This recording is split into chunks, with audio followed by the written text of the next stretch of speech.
Bienvenidos a Ecos de la Historia. Bueno, pongámonos en situación. Pensemos por un momento en el muro defensivo más imponente del mundo antiguo. Claro, la famosa muralla de Roma. Exacto. Una estructura colosal diseñada, o eso nos han contado siempre, para frenar a las hordas bárbaras más sanguinarias que amenazaban el corazón del Imperio Romano. Esa es la imagen clásica, desde luego. Pues sí. Pero ahora tratemos de visualizar que esa temible horda no ataca con catapultas llameantes ni, yo qué sé, arietes gigantes, sino que simplemente, bueno, entran caminando por una puerta de madera secundaria. Ostras, contado así, suena hasta anticlimático, ¿verdad? Totalmente. Y la gran pregunta es, ¿por qué? Pues porque resulta que ese muro legendario era, a efectos prácticos, poco más que una aduana enorme para cobrar impuestos. Y eso lo cambia todo. Así es. Por eso hoy vamos a desmontar uno de los mayores mitos de la historia en esta nueva inmersión analítica. Es un punto de partida fundamental, ¿eh? Porque las narrativas históricas a menudo nos llegan muy simplificadas, o sea, categorizadas cómodamente en vencedores civilizados y vencidos salvajes. Sí, la clásica película de buenos y malos. Eso es. Pero cuando uno se sumerge en el análisis documental riguroso, que es lo que hemos hecho con el material de hoy, esa claridad de blanco y negro desaparece por completo. Y revela una escala de grises fascinante, ¿no? Y eso es precisamente lo que haremos en la sesión de hoy. Vamos a explorar un registro sonoro exhaustivo sobre una figura histórica que ha sido profundamente incomprendida. Hablamos de Alárico. Exactamente, Alárico, el comandante militar godo famoso por liderar el saqueo de Roma a principios del siglo V. Y a ver, el objetivo de hoy no es hacer un recuento de espadas, escudos y bajas. No, eso sería quedarnos en la superficie. Claro, nuestra misión, basándonos en las fuentes consultadas, es decodificar qué motivaba realmente a este líder. Porque la perspectiva que emerge de la documentación es francamente reveladora. Es que no es la crónica de un bárbaro sediento de sangre, para nada. Que va, que va. Es una narrativa compleja sobre inmigración, sobre un sistema legal excluyente y sobre el colapso de un Estado que se negó a integrar a las mismas personas que sostenían sus fronteras. Pero para lograr descifrar esa narrativa, el primer obstáculo que los analistas modernos deben superar es la barrera de las fuentes. La barrera del idioma y de quién escribe la historia. Exacto. Existe un monopolio narrativo abrumador. Toda la documentación primaria escrita que nos ha llegado proviene única y exclusivamente de la pluma de los romanos. Es decir, del lado imperial. Claro. Y el imperio evidentemente proyectó sobre los godos sus propios miedos y prejuicios. A ver, si lo pensamos bien, basarnos únicamente en estas crónicas imperiales para entender a Alarico sería como intentar escribir la biografía objetiva de un activista social leyendo de forma exclusiva los atestados policiales redactados por el gobierno que intenta silenciarlo. Es una analogía perfecta. La imagen va a estar totalmente sesgada hacia la criminalización, seguro. De hecho, según nuestras fuentes, incluso su propio nombre, Alarico, esconde claves sobre su identidad que los romanos pasaban por alto a propósito. Sí, el detalle del nombre es tela marinera. En las lenguas germánicas de la época, su nombre contenía la raíz rik, que significa rey o gobernante. O sea que no era un cualquiera. Para nada. Esto nos habla de una figura de autoridad dentro de su propia cultura. Un hombre que habitaba una identidad dividida, porque él hablaba latín, operaba dentro de las estructuras romanas, pero mantenía su linaje germánico. Y sin embargo, la maquinaria de propaganda romana lo redujo a un cliché de saqueador. Totalmente. El material analizado menciona cómo los imperios suelen etiquetar a los rebeldes. Al igual que hicieron con la revuelta de los gladiadores, simplificaban demandas políticas muy complejas. Claro, lo reducían a un solo querían robar o son unos bandidos. Exacto. Los convertían en meros actos de pillaje para deslegitimarlos. Me viene a la mente el famoso poeta de la corte imperial de aquella época, Claudiano. Según la documentación que hemos revisado, este hombre escribía unos discursos teatrales larguísimos para el emperador y caricaturizaba a Alarico casi como si fuera un villano de opereta, un pirata exótico obsesionado con amasar oro, literalmente. Sí, de película total. Pero a ver, si la historia oficial romana es tan tendenciosa, ¿dónde encontramos la verdad material sobre cómo vivían realmente estas comunidades godas al norte del Danubio? Porque no serían simples nómadas en tiendas de campaña, imagino. Pues quienes investigan este periodo se ven obligados a leer entre líneas y sobre todo a buscar en otras disciplinas como la arqueología. Que no miente tanto como el papel. Exactamente. Los restos físicos nos cuentan una historia muy distinta a la de las tribus nómadas y caóticas que pintaba Claudiano en sus poemas. ¿Y qué dice la evidencia empírica entonces? Pues muestra que estas comunidades fronterizas tenían hogares excavados metódicamente en la roca o asentamientos muy organizados en zonas pantanosas. ¡Ostras! O sea que construían infraestructura real. Eran sociedades agrícolas y militares estructuradas, con un tejido social profundo, ¿sabes? No una horda abstracta esperando en la frontera a la intemperie para robar vajillas de plata. Vale, entonces, si las fuentes escritas son en esencia propaganda de guerra pura y dura, tenemos que cambiar de enfoque radicalmente. Tenemos que observar la arquitectura legal en la que vivía Alarico. Ese es el punto clave. Y aquí hay algo que no me termina de cuadrar. A ver si me lo puedes explicar. Él creció en la región del Danubio, un territorio que Roma había ocupado y luego abandonado a su suerte. Sin embargo, Alarico servía en el ejército romano. Sí, y comandaba tropas, además. Comandaba tropas fronterizas. Era, a todos los efectos, la primera línea de defensa del imperio. Entonces, ¿cómo es posible que, prestando un servicio tan vital, se le negara sistemáticamente la ciudadanía romana? Es la gran paradoja de su historia. Es que, además, tengo entendido que un par de siglos antes, allá por el año 212, se suponía que un edicto había otorgado la ciudadanía a todos los habitantes libres del imperio. ¿Por qué él y su gente no entraban ahí? Pues porque ese famoso edicto del año 212 dejó unas lagunas legales tremendamente convenientes para el Estado romano. Ah, la letra pequeña, ¿cómo no? La letra pequeña siempre. Existía una categoría jurídica, los dediticios, que básicamente agrupaba a pueblos sometidos o refugiados fronterizos a los que no se les reconocían derechos plenos. O sea, ¿ciudadanos de segunda o tercera?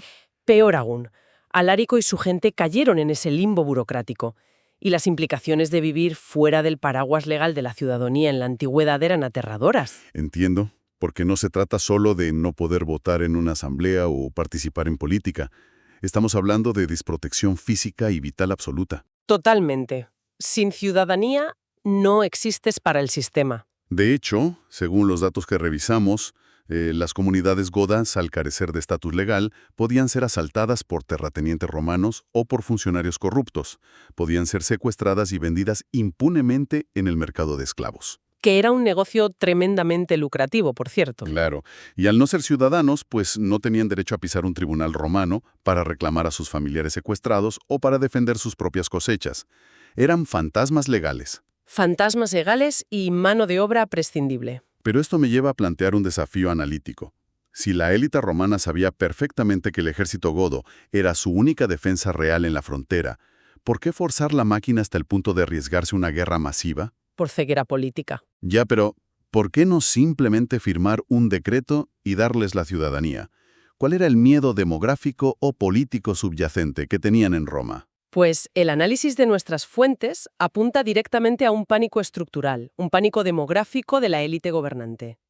Otorgar la ciudadanía romana no era solo entregar un pasaporte simbólico. Claro, implicaba poder real, ¿no? Implicaba otorgar derechos civiles, capacidad de influencia local y peso directo en las instituciones. Si el imperio asimilaba de golpe a decenas de miles de refugiados y veteranos de guerra godos, convirtiéndolos en ciudadanos de pleno derecho... El equilibrio de poder habría saltado por los aires. Exacto. El equilibrio en las asambleas y en la gestión de las provincias habría cambiado de manos inevitablemente. La aristocracia senatorial romana sencillamente prefirió jugar a la ruleta rusa con la seguridad del Estado antes que diluir un ápice de su monopolio político. ¡Ostras! Es que esa negativa crónica a ceder privilegios, combinada con episodios de represión brutal, actúa como la conexión causal perfecta para entender cómo Alarico pasó de ser un general aliado a convertirse en el asediador de Roma. Fue un proceso de radicalización forzado por el propio sistema. Sí, porque el registro menciona eventos que, si los miramos con los ojos de hoy en día, se describirían como episodios de purga étnica. Hablamos de la masacre documentada de miles de soldados de origen godo y de sus familias en las ciudades orientales. Es el caldo de cultivo perfecto para una respuesta violenta. Totalmente. Cualquiera se radicalizaría al extremo. Claro, pero fíjate en un detalle. El instinto natural habría sido responder con una campaña de aniquilación ciega, de pura venganza. Pero lo que resulta fascinante del perfil psicológico y táctico de Alarico es que actuó con un pragmatismo muy frío. Nada de ira descontrolada. Nada, frente al emperador, que por cierto, se había escondido cobardemente en una ciudad rodeada de ciénagas intransitables. Alarico no exigía la destrucción de Roma en un principio. Es verdad, las fuentes indican que en las negociaciones previas al asedio, él llegó a rebajar drásticamente sus demandas, ¿no? Muchísimo. Pasó de pedir el control de tierras estratégicas en los Alpes, que eran zonas por donde fluía el comercio continental, a conformarse con tierras periféricas mucho menos valiosas. ¿Y qué más pedía? Pues un modesto suministro de cereales para evitar que su gente muriera literalmente de hambre. O sea, estaba desesperado por encontrar una salida institucional.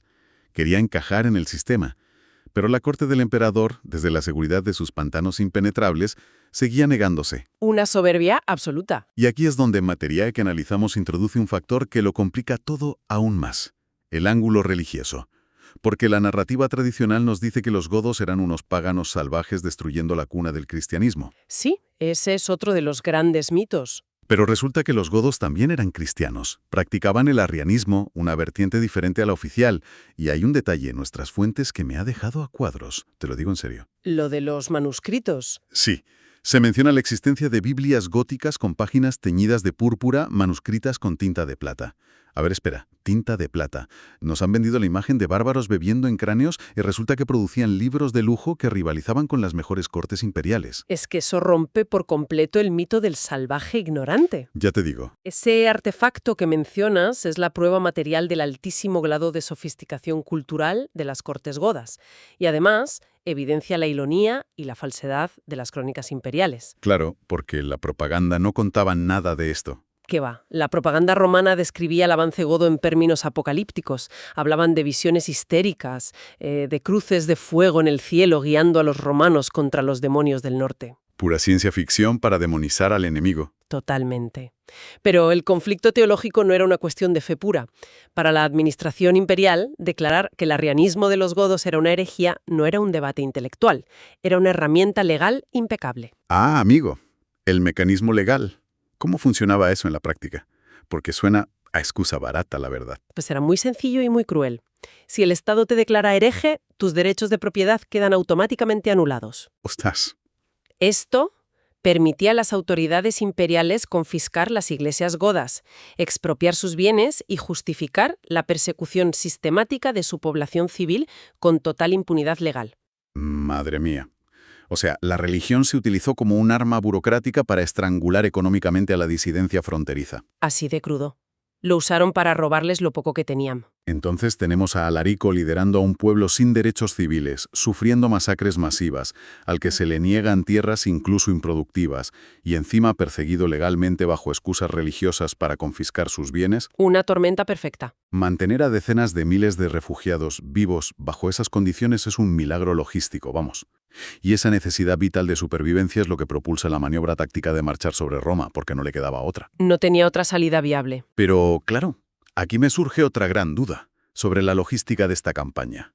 A ver, ¿cómo logra un ejército masivo, que no son solo soldados, sino familias enteras y carromatos, descender desde los Balcanes, cruzar toda Italia y plantarse en el centro sin que la maquinaria militar romana los intercepte mucho antes?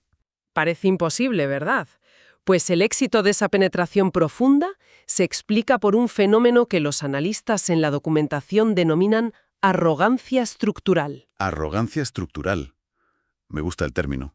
Es que las autoridades romanas sufrían de una miopía endémica impresionante. Subestimaron de forma garrafal la capacidad de organización de los godos. El avance por la península se documenta en nuestras fuentes casi como una gran operación de infiltración encubierta. Toda una población infiltrándose. Sí, porque Alarico aprovechó las vías secundarias y la nula comunicación entre las guarniciones provinciales romanas, que además estaban diezmadas y mal pagadas. Y esto enlaza perfectamente con lo que sugeríamos antes sobre ese punto ciego burocrático de las crónicas romanas. Exacto. Porque claro, para los intelectuales y senadores de Roma, documentar la logística militar, los suministros de carreteras, el barro de los caminos, eso era algo mundano, era indigno de la gran literatura histórica. Lo consideraban temas de siervos y funcionarios menores. Claro, y al hacer la vista gorda ante esos detalles operativos aburridos, ignoraron por completo la genialidad táctica del movimiento de Alarico. Y cuando los godos finalmente llegaron a los muros de Roma, nos encontramos con la sorpresa de la aduana. Cuéntanos cómo fue ese reconocimiento del terreno, porque es de película. Es que es vital desmitificar las defensas de Roma. Como decíamos al principio, la muralla aureliana era una obra de ingeniería imponente, sin duda alguna. Sí, visualmente acojonante, con perdón. Sí, pero su propósito primordial en aquel momento no era resistir un asedio de artillería pesada a nivel continental. Estaba diseñada fundamentalmente como una barrera de control fiscal. Un filtro económico. Era una red gigante de puestos de aduana para canalizar el comercio, cobrar aranceles a los mercaderes y, bueno, evitar el contrabando. Es decir, un gigantesco peaje estatal. En la práctica, sí, eso era. Y Alarico, en lugar de lanzar un asalto frontal y caótico contra los muros, que habría supuesto una masacre inútil para sus tropas, llevó a cabo un trabajo de reconocimiento militar muy, muy paciente. Buscando el eslabón débil. Eso es. Identificó un fallo de seguridad flagrante. Una de las entradas secundarias de la ciudad, una sencilla puerta de madera situada al final de una antigua vía comercial, estaba prácticamente indefensa. Increíble. La gran Roma cayendo por la puerta trasera. Se posicionaron allí con exactitud quirúrgica, sin enfrentar ningún tipo de resistencia preventiva. Pero, claro, entrar en la ciudad no solucionaba el problema de fondo a largo plazo. La estrategia de Alarico nunca fue destruir edificios de mármol por pura diversión o venganza. Él necesitaba garantizar un hogar seguro y estable para su pueblo. El botín de Roma era solo un medio para un fin. Y aquí es donde el análisis se adentra en la economía de supervivencia. Porque las crónicas romanas siempre cometen el error, motivado quizá por su propio elitismo, de confundir la gestión financiera de los godos con el simple saqueo de bienes. Sí, los tratan como vulgares ladrones. ¿Cómo funcionaba realmente la economía de este inmenso campamento itinerante? Nuestro material habla de algo llamado economía del regalo.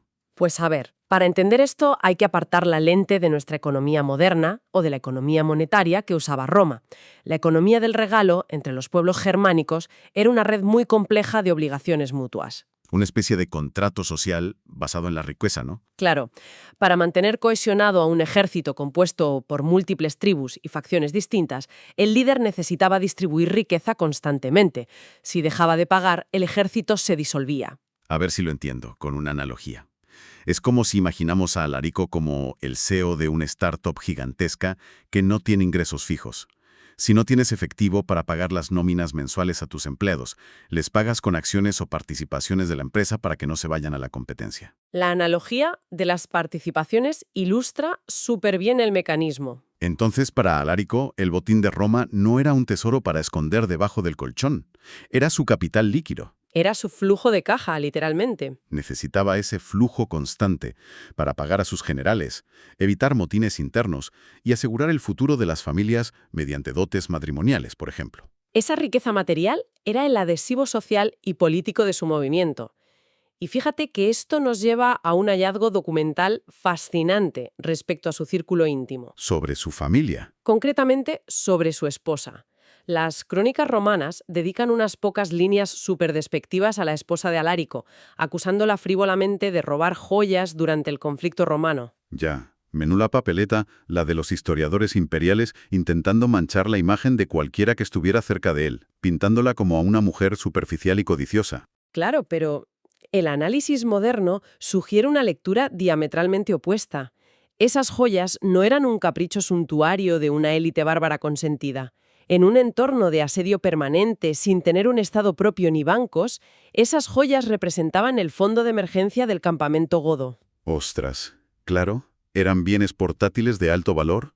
Eran el seguro de vida financiero para sostener a su familia y a sus aliados si las cosas se ponían feas. Y esto nos muestra a la esposa de Alarico no como un mero trofeo de guerra pasivo, sino como una administradora activa. Una figura central en la toma de decisiones. Exacto, manejando la logística de una población que vivía permanentemente al borde del abismo. Lidiaban diariamente con la presión aplastante de mantener a una nación entera en constante movimiento. Y según nuestra investigación, fue precisamente esa asfixia logística la que precipitó el final de la campaña. Porque tras lograr abrir las puertas de Roma y enviar un mensaje inequívoco de poder al mundo, su objetivo no era quedarse a vivir entre las ruinas del foro. Para nada, eso no resolvía el problema del hambre. El plan táctico maestro pasaba por avanzar hacia el sur, hacia la zona de Calabria, ¿verdad? Así es. porque la intención real era dar el salto hacia Sicilia y posteriormente cruzar al norte de África. Claro, el norte de África. El granero de Roma. Exactamente. La inmensa fuente de trigo que alimentaba a toda la península itálica estaba allí. Si Alarico lograba controlar esa ruta de suministro marítimo, pondría al emperador contra las cuerdas definitivamente. Le cortaba el grifo de la comida al imperio. Eso es. Y con esa palanca de presión podría forzar por fin ese ansiado pacto de asentamiento legal en condiciones de igualdad. Un plan brillante, sobre el papel. Pero la historia tiene unos giros dramáticos implacables. El plan fracasó estrepitosamente. Y no por una gran derrota militar, sino debido a un desastre natural. La peor de las suertes, la verdad. Una tormenta masiva en el estrecho destruyó la flota que habían reunido con tantísimo esfuerzo, truncando cualquier posibilidad de cruzar al norte de África. Y poco después de eso, atrapado en el sur de Italia, sin barcos y sin opciones, Alarico enfermó gravemente y falleció. Es un final amargo, ¿eh? Y la manera en que el material describe su muerte es, francamente, desoladora. No es la muerte mítica de un guerrero que expira satisfecho sobre un lecho de escudos y estandartes capturados, con música épica de fondo. ¿Qué va? La realidad es mucho más cruda. Murió consumido por la fiebre y sumido en una profunda desesperación psicológica, sintiéndose, a todos los efectos, un absoluto fracasado. Es que es la paradoja final de su biografía, fíjate. Había logrado lo impensable. Había humillado al imperio más poderoso de la Tierra entrando en su antigua capital. Algo que nadie había hecho en siglos. Exacto. Pero en su fuero interno, todo eso carecía de valor. Porque la única meta que realmente justificaba tanto sufrimiento y tantos años de guerra, que era la legalización de su pueblo, la obtención de tierras cultivables y tener derechos civiles dentro del sistema romano, Se le escapó de las manos justo al final. se esfumó por completo. Es una reflexión abrumadora, la verdad. Y si miras los datos, gran parte de los campesinos y ciudadanos comunes de la península itálica probablemente habrían aceptado a los godos como vecinos o protectores locales sin mucho problema, porque el Estado romano ya ni los protegía a ellos. Estaban igual de abandonados, sí. Pero la reducida cúpula senatorial, enceguecida por su propia soberbia y su miedo a perder privilegios, tomó la decisión consciente de dejar que su propia ciudad capital ardiera antes que compartir la mesa del poder y otorgar estatus legal a quienes consideraban socialmente inferiores. Y esto demuestra el enorme valor de esta inmersión documental que hemos hecho hoy. Porque cuando desplazamos el foco, cuando dejamos de mirar solo a los emperadores y pasamos a observar la historia desde abajo hacia arriba, Cambia todo el panorama. visibilizando la burocracia, las lagunas legales y esa economía de supervivencia de los márgenes de la sociedad, el colapso del imperio deja de ser un evento misterioso provocado por bárbaros irracionales. Totalmente. Se revela como el resultado matemático de la ceguera institucional. Roma cavó su propia tumba burocrática. Así de claro. Absolutamente. Y esto nos lleva a la síntesis y al cierre de nuestro análisis de hoy.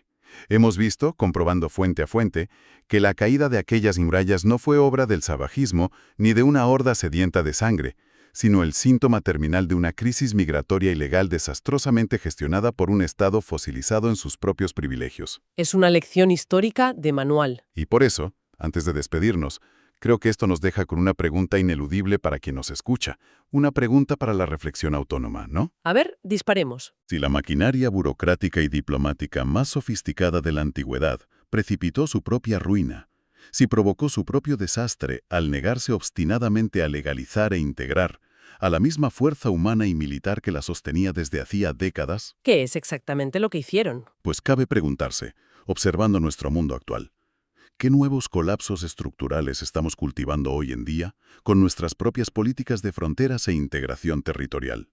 Todo ello amparados bajo la misma ilusión óptica de que nuestros muros modernos y nuestras aduanas nos hacen invulnerables. Un paralelismo que desde luego da mucho que pensar. Ahí lo dejamos, un tema para reflexionar con calma. Muchísimas gracias por acompañarnos en este profundo análisis documental y hasta la próxima inmersión analítica. Gracias por escuchar Ecos de la Historia. Si te ha gustado, suscríbete y comparte. Hasta el próximo encuentro.